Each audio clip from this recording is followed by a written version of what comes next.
विठल सिंह द्वारा विश्व के कृषि प्रदेश वर्गीकरण में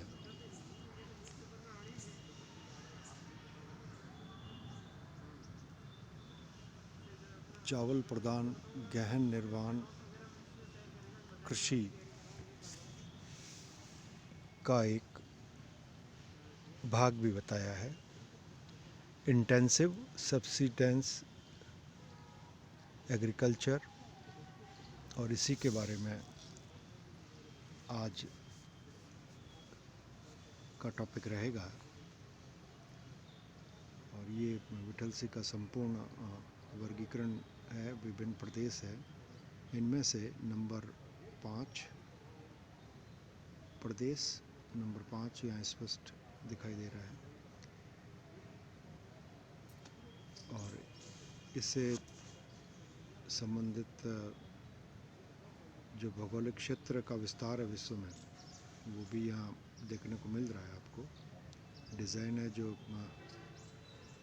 ग्रिल शेप या टिल्टेड वर्ग है, उस रूप में ये दिखाई दे रहा है। और प्राय ये एक महाद्वीप तक की सीमित है, एशिया के महाद्वीप तक की सीमित है, आप यहाँ स्पष्ट देख रहे हैं। और ज़्यादा स्पष्टता के साथ दूसरे मानचित्र को हम लेते हैं, जहाँ पर ये नंबर 5 का बॉक्स जो है यहाँ पे स्ट्रेट बॉक्स के रूप में दिखाया गया है।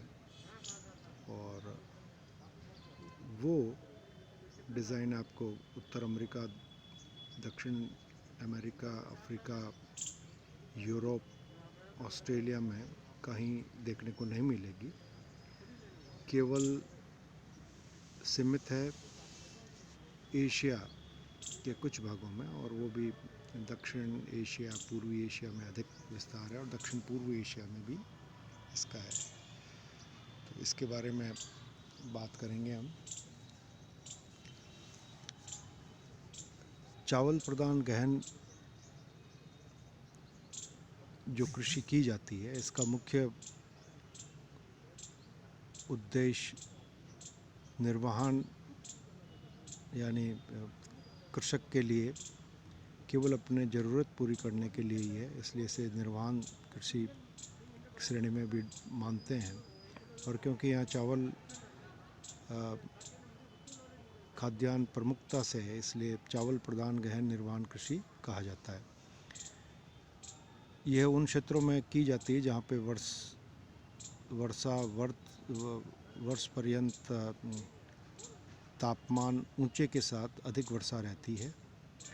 और ये वर्षा लगभग 150 सेंटीमीटर से 200 सेंटीमीटर तक रहती है।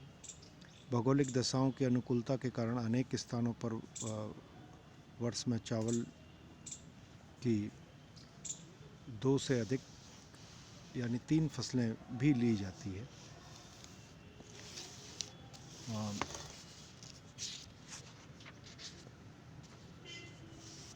चावल प्रधान गहन निर्माण कृषि की कुछ विशेषताएं हैं। जैसे यहाँ पे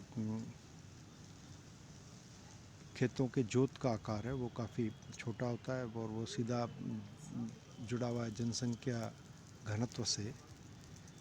और इस कृषि पद्धति में खेत इसलिए छोटे होते हैं, और वे ट्रेडिशनल पीढ़ी दर पीढ़ी विभाजित होने के कारण वर्तमान में उनका ये आकार रहा है। इसलिए आधुनिकीकरण या मशीनीकरण का अभाव रहता है।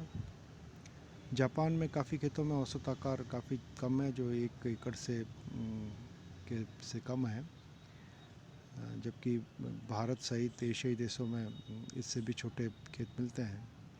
और चीन में भी यही हाल है, लेकिन वहाँ पे कृषि क्रांति के उपरांत अवश्य कुछ परिवर्तन किए गए हैं। साम्यवादी नियमों के कारण कुछ खेतों की साइज़ बढ़ाई गई।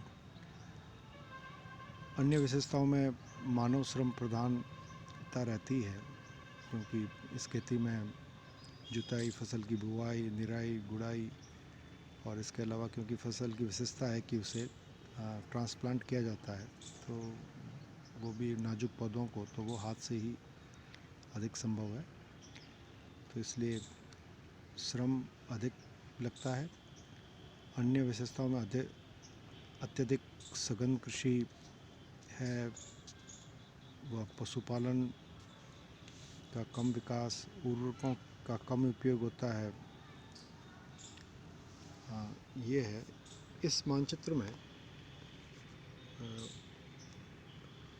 क्षेत्र जो है वो बता देते हैं। जैसे भारत में का पूर्वी क्षेत्र यहाँ पे है, और इसी को यदि हम दक्षिण में एक्सटेंड करें तो बंगाल की खाड़ी से लगा हुआ पूर्वी तटवर्तीय मैदान, कोरोमंडल तट या उत्कल तट या उत्तरी सरकार तट, इसी तरह पश्चिम में यही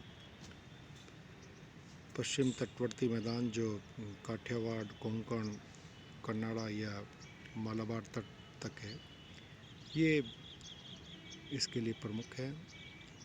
तथा उत्तर में इसको हम जोड़ सकते हैं, प्रमुख नदी घाटी से जोड़ सकते हैं। जैसे ये है, इसको यदि हम नदी कहें तो गंगा नदी या ब्रह्मपुत्र नदी जो है, इन दोनों का रूप है। इसी तरह दक्षिण पूर्वी एशिया में इरावदी नदी है, साल्विन है, मेकोंग है, या चीन में सिक्यांग है, यांगटी सिक्यांग या चांगजियान है।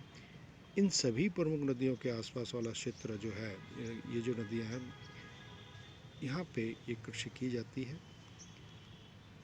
यहाँ पे जनसंख्या घनत्व भी अधिक है और समतल मैदान, अधिक वर्षा की अनुकूलता के कारण प्रमुखता खाद्य आपूर्ति की है, जिसमें चावल एक तरह से सभी मापदंड पे खरा उतरता है। अगले वीडियो में चावल विहीन कृषि का जिक्र करेंगे।